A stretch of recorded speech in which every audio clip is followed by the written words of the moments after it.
Assalamualaikum warahmatullahi wabarakatuh. Innal hamdalillah nahmaduhu wa nasta'inuhu wa nastaghfiruh wa na'udzu billahi min shururi anfusina wa min sayyiati a'malina. May yahdihillahu fala mudilla lahu wa may yudlil fala hadiya lahu. Asyhadu an la ilaha illallah وحده لا شريك له وأشهد أن محمدا عبده ورسوله نبي بعده اللهم صل على محمد وعلى آله وصحبه أجمعين يا أيها الذين آمنوا اتقوا الله حق تقاته ولا تموتن إلا وأنتم مسلمون أما بعد. Bapak-bapak jamaah salat subuh yang insyaallah kita semua dimuliakan Allah Subhanahu wa taala. Alhamdulillah pada pagi hari ini kita telah melaksanakan salat subuh dan terus sekarang kuliah subuh. Mudah-mudahan niat dan amal kita diterima oleh Allah Subhanahu wa taala. Bahwa kita sekarang telah sampai kepada hari ke-8 atau tanggal 8 Ramadan 1442 Hijriah. Mudah-mudahan saum kita dan amal-amal soleh kita, bacaan Quran kita, sedekah kita diterima oleh Allah Subhanahu wa taala. Pada pagi hari ini temanya adalah bagaimana kita bersyukur kepada Allah Subhanahu wa taala. Bahwa Allah menciptakan kita, memberikan fasilitas kita kehidupan. Tujuannya adalah untuk beribadah kepada Allah Subhanahu wa taala. Jadi ibadah itu ada dalam arti sempit dan luas. Yang sempit itu sebagaimana yang kita pahami adalah kita melaksanakan rukun Islam yang 5 itu. Secara umum adalah bahwa apapun yang kita kerjakan, kemudian kita mengharapkan ridha Allah, kita niatkan yang ikhlas, itu nilainya ibadah. Termasuk senyum, baik sama tetangga dan lain sebagainya. Tegur sapa yang baik, berhusnudzon itu juga ibadah gitu. Jadi itu seperti itu keadaannya. Kemudian Allah berfirman dalam surat Az-Zariyat ayat 56, "Wa ma khalaqtul jinna wal insa illa liya'budun." Dan aku tidak ciptakan jin dan manusia melainkan untuk beribadah kepadaku, yaitu kepada Allah Subhanahu wa taala. Jadi itulah hakikat Allah menciptakan kita ini, manusia adalah untuk beribadah. Tapi jangan dipahami yang sempit, yang tadi saya jelaskan tadi, bahwa dalam luas. Jadi apa saja yang kita niatkan karena Allah dengan penuh keikhlasan, kemudian kita mengikuti contoh Rasulullah SAW, para sahabat, tabi'in, kemudian para ulama yang tetap mengikuti adalah para sahabat. Itulah yang jadi contoh kita. Bahwa bersyukur ya itu ada 3 pilar, ada 3 tiang, ada 3 rukun. Bahwa yang pertama adalah kita harus mengakui bahwa rezeki yang ada pada kita itu adalah dari Allah Subhanahu wa taala.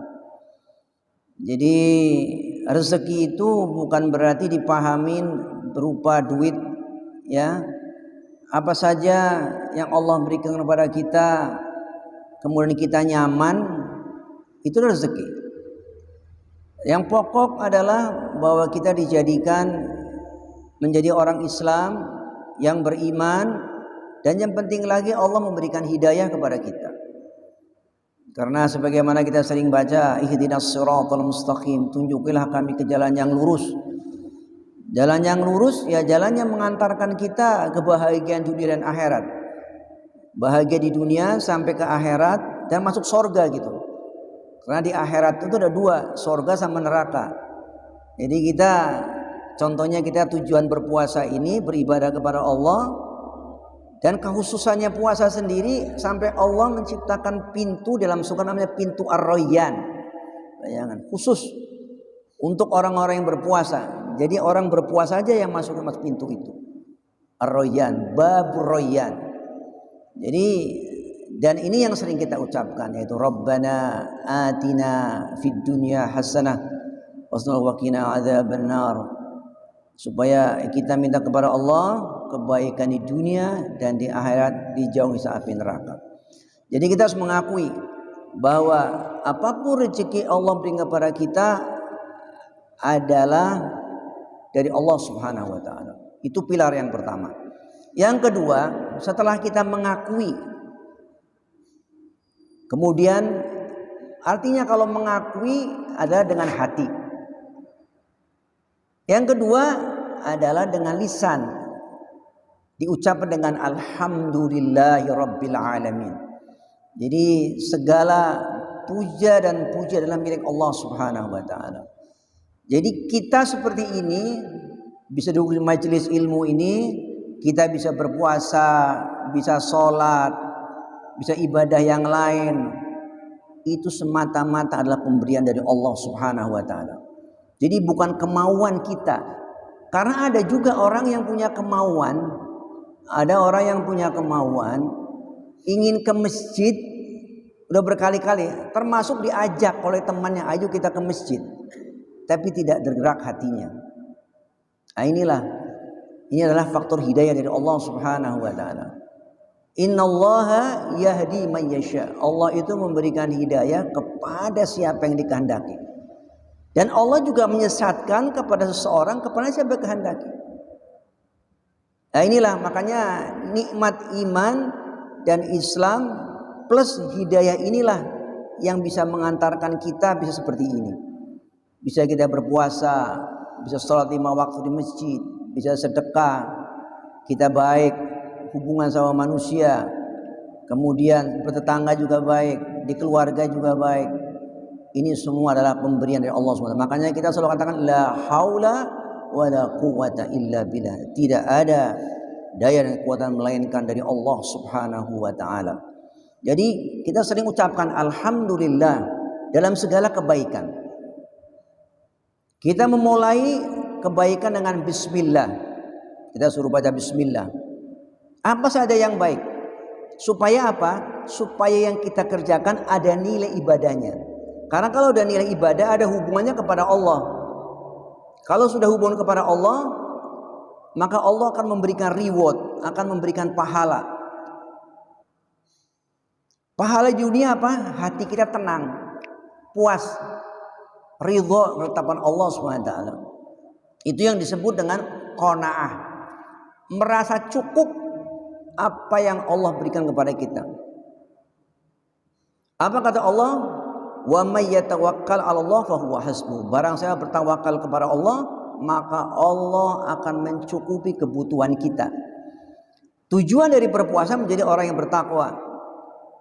Ya, sudah sering dijelaskan sama para ustadz. Jadi, maka janji Allah, kalau kalian bertakwa, maka aku akan mencukupi kebutuhannya. Yang terpenting adalah kebutuhan rohani kita ini. Ada ketenangan. Ada orang yang kebutuhan materinya banyak, hatinya nggak tenang. Ya kita minta kepada Allah, seharusnya dengan materi yang banyak, hati jadi tenang. Tapi ada juga yang materinya banyak, kaya raya, tapi hatinya nggak tenang, nggak bahagia. Jadi artinya bahwa bahagia itu tidak identik dengan harta yang banyak. Tapi kebahagiaan yang Allah tanamkan kepada hati kita itu mutlak pemberian dari Allah Subhanahu wa taala. Maka jangan lupa setelah kita mengawali suatu perbuatan yang baik dengan bismillahirrahmanirrahim, bismillah ya. Basmalah itu kemudian diakhiri kita setelah itu alhamdulillahirabbil alamin. Bahwa segala puja dan pujian milik Allah Subhanahu wa taala. Pilar yang ketiga adalah nikmat yang Allah berikan kepada kita semata-mata adalah untuk beribadah kepada Allah Subhanahu wa taala. Dilarang untuk digunakan untuk bermaksiat. Mata kita ya digunakan untuk hal-hal yang baik. Jadi melihat hal-hal yang diperbolehkan oleh agama. Pendengaran kita ya digunakan untuk mendengarkan yang baik menurut syariat. Kemudian ya mulut kita ini. Jadi mulut ini yang banyak masalah ini. Ya, banyak masalah ini mulut ini. Ya kan kadang-kadang kita bicara menurut yang bicara itu tidak menyakiti orang lain. Tapi sebetulnya menyakiti orang lain gitu kan. Kadang-kadang bicara agama tanpa ilmu. Nah, ini banyak. Kadang-kadang kita bicara masalah dunia saja pakai ilmu. Ya, ilmu matematik dan lain sebagainya. Apalagi bicara sesuatu yang gaib. Bicara masalah akhirat yang kita tidak tahu tapi dikira-kira saja ini. Nah, jadi ini mulut. Ya, kadang-kadang kita bicara menurut kita baik belum tentu orang lain baik. Tapi kalau menurut agama kita bicara dengan akhlak yang baik, ya insya Allah orang lain akan menerima dengan. Kadang-kadang yang ingin kita sampaikan baik, ya, tapi kalau caranya salah tidak akan nyampe pesan itu. Nyampe pesan itu, tapi diterimanya dengan cara yang tidak baik. Jadi ini mulut sumber masalah ini. Jadi banyaknya konflik. Ya sekarang apalagi tambah lagi ketika medsos, mulutnya diem. Ya. Tapi ini yang tangannya yang bergerak ini. Nah ini kadang-kadang la haula wala quwata illa billah. Jadi HP yang ada pada kita itu hukumnya itu mubah sebetulnya. Ya mubah, ya boleh-boleh saja. Tapi kalau sudah digunakan hal-hal yang bermaksiat, haram hukumnya jadinya. Bukan HP-nya, ya kan? Kitanya ini sebetulnya. HP ini kan benda mati. Ya, dia akan bisa bekerja apabila oleh manusianya gitu. Dan ini banyak masalah. Perhatikanlah, banyak konflik di antara kita ya, di keluarga gitu ya. Kadang-kadang antara bapak, antara ibu, antara anak masing-masing punya HP masing-masing. Kadang-kadang komunikasi melalui HP, padahal orangnya dekat. Bayangin itu. Jadi itu benda mati gitu. Tapi tergantung orangnya bagaimana itu. Artinya bahwa kalau kita dalam berbicara tidak menggunakan akhlak yang baik. Akhlak ini adalah buah dari keimanan. Jadi kalau kita keimanannya benar kepada Allah, kita percaya kepada Allah bahwa Allah Maha melihat, Maha mendengar, ya kan? Allah itu tahu hati kita, baru punya keinginan saja Allah sudah tahu. Kalau kita muraqabah, kemarin dijelaskan sama siapa itu, bahwa muraqabah itu bahwa merasa diawasin. Bayangin saja kalau kita 24 jam diawasi oleh Allah Subhanahu wa taala. Oleh Allah Subhanahu wa taala, maka tidak ada waktu gitu untuk berbuat maksiat kepada Allah. Jadi harta yang ada pada kita, baik HP, baik mobil, rumah, dan apa saja, aset apapun juga, baju yang bagus, kalau kita gunakan karena Allah Subhanahu wa taala, nilainya itu ibadah. Tapi itu kalau HP digunakan cara seperti itu, bukan HP-nya bermasalah, orangnya yang kena dosanya. HP ini benda mati. Yang akan dimintai pertanggungjawaban kita adalah manusia dari yang punya HP. Sama juga orang yang pakai baju bagus, boleh. Orang sombong itu kata Rasulullah, ada suatu sahabat bertanya, ya Rasulullah, apa yang disebut dengan sombong pakai baju baru, sendal baru? Bukan. Orang yang sombong itu satu, tidak mau menerima kebenaran dari Allah dan Rasulnya. Yang kedua, menyepelekan orang lain. Orang ini sih nggak ada apa-apanya lah. Ini sombong itu. Boleh kita pakai mobil baru, mahal boleh. Tujuannya untuk apa ini? Untuk bergagah-gagahan apa tidak? Nah ini. Jadi kembali lagi kepada diri kita masing-masing. Lah ini ada dan baik bagi orang yang beriman kepada Allah Subhanahu wa taala. Jadi inilah. Jadi iman ini merupakan motor buat kehidupan kita. Makanya yang dipanggil ya ayyuhalladzina amanu kutiba alaikumusiyam dan seterusnya itu orang yang beriman. Karena orang yang beriman itu orang yang tangguh, tahan banting itu. Orang yang tahan banting, orang yang beriman. Makanya di kewajiban orang yang berpuasa itu berat loh. Orang kadang-kadang punya mobil bagus, di mobilnya pakai AC, di rumah pakai AC, di kantor pakai AC, puasa nggak kuat. Tapi ada maaf aja, orang yang dianggap tukang becak umumnya gitu, atau kuli songgol barangkali. Bisa puasa dia kuat. Padahal kerja fisik gitu. Tapi karena keyakinan, karena keimanan itu. Jadi keimanan inilah yang mendorong. Inilah penting. Jadi kalau kita iman sudah mantap, maka insya Allah Allah akan memberikan kita kemudahan. Apa kata Allah? Wa may yattaqillah waj'al lahu makhraja wa yarzuqhu min haitsu la yahtasib. Jadi tujuan orang puasa, orang jadi orang bertakwa. Maka apa? Barang siapa bertakwa kepada Allah, maka Allah akan memberikan jalan keluar. Wa yarzuqhu min haitsu la yahtasib. Dan Allah akan memberikan rezeki yang datangnya tidak disangka-sangka. Ini perlu digarisbawahi, garis merah. Jangan katakan bahwa rezeki itu adalah dengan materi saja. Kepuasan batin, ketenangan jiwa itu rezeki dari Allah Subhanahu wa taala. Banyak orang-orang yang rezekinya banyak, tapi nggak tenang jiwanya. Nah, inilah. Dan Allah tahu persis siapa orang-orang yang diberikan kebahagiaan. Tahu persis. Jadi maka dari itu marilah jamaah kuliah subuh ini mudah Allah Subhanahu wa taala, dengan datangnya bulan Ramadan ini, gunakanlah Ramadan ini untuk beribadah kepada Allah Subhanahu wa taala. Khususnya adalah saum di bulan Ramadan. Malamnya salat malam, ya tarawih artinya kalau tarawih. Kemudian ada Syahrul Quran. Bulan Ramadan ada Syahrul Quran karena Al-Quran diturunkan di bulan Ramadan. Suruh banyak baca Quran. Ya, ini saya pernah dijelaskan sama para ustadz. Kemudian juga rangkaian ayat-ayat yang berhubungan dengan Ramadan juga berdoa. Ya, kita suruh banyak berdoa kepada Allah Subhanahu wa taala. Jangan pernah bosan kita berdoa kepada Allah Subhanahu wa taala. Minta kepada Allah. Allah sangat dekat kepada kita. Asal kita minta kepada Allah. Asal syarat-syarat doa dipenuhinya. Jangan kita pernah putus asa. Dan itu yang paling dibenci ketika ada seseorang berdoa kepada Allah, terus Allah belum mengabulkannya. Kemudian kita, saya bosen lah. Saya sudah minta berkali-kali tapi nggak dikabulkan. Ini Allah marah.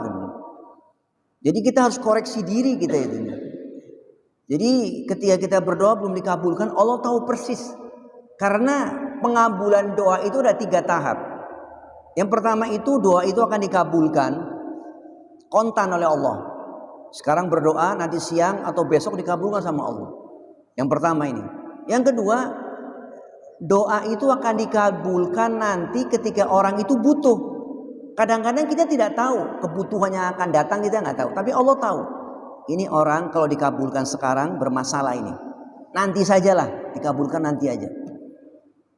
Bisa jadi suatu saat kita lagi kepepet atau ada masalah ya, ada musibah, orang lain kena musibah, dia nggak kena musibah dia itu. Jadi bisa jadi itu tadi doa itu yang disimpan oleh Allah Subhanahu wa taala. Yang ketiga, doa itu akan dikabulkan nanti di akhirat. Jadi kalau kita sudah berdoa kepada Allah dengan penuh khusyuan dengan ilmu, maka doa itu belum dikabulkan di dunia, disimpan oleh Allah. Dan ini akan menjadikan syafaat dia nanti di akhirat sebagai pertolongan dia. Jadi maka dari itu banyaklah berdoa kepada Allah. Belum tentu kita akan nyampe lagi tahun depan. Sampai akhir bulan ini aja kita nggak tahu. Ya kan? Kita nggak bisa pastikan. Jadi makanya kita selalu insya Allah, semoga Allah menghendaki kita. Jadi maka dari itu gunakanlah waktu minta kepada Allah, ngerengek kepada Allah Subhanahu wa taala. Pasti Allah, innallaha la tukhliful mi'ad, sesungguhnya Allah tidak pernah menyalahi janji. Saya kira itu saja yang bisa sampaikan pada pagi hari ini. Semoga Allah Subhanahu wa taala memberikan hati kita selalu istiqomah sehingga bisa hidup di dunia ini beramal sesuai dengan keinginan Allah dan Rasulullah, kemudian dia bisa mengakhiri kita adalah husnul khatimah. Makanya Rasulullah sering berdoa, Allahumma inni as'aluka husnul khatimah wa na'udzubika min su'ul khatimah. Ya Allah, saya minta kepadamu supaya akhir hidupku ini husnul khatimah, akhir yang baik. Dan aku berlindung dari kematian yang su'ul khatimah, akhir yang tidak baik. Saya mohon maaf apabila ada kata-kata yang berkenan, itulah dari saya sebagai manusia, tapi yang benar dari Allah dan Rasulullah SAW. Yaitu dengan doa subhanakallahumma wa bihamdika asyhadu an astaghfiruka wa atubu ilaik. Wassalamualaikum warahmatullahi wabarakatuh.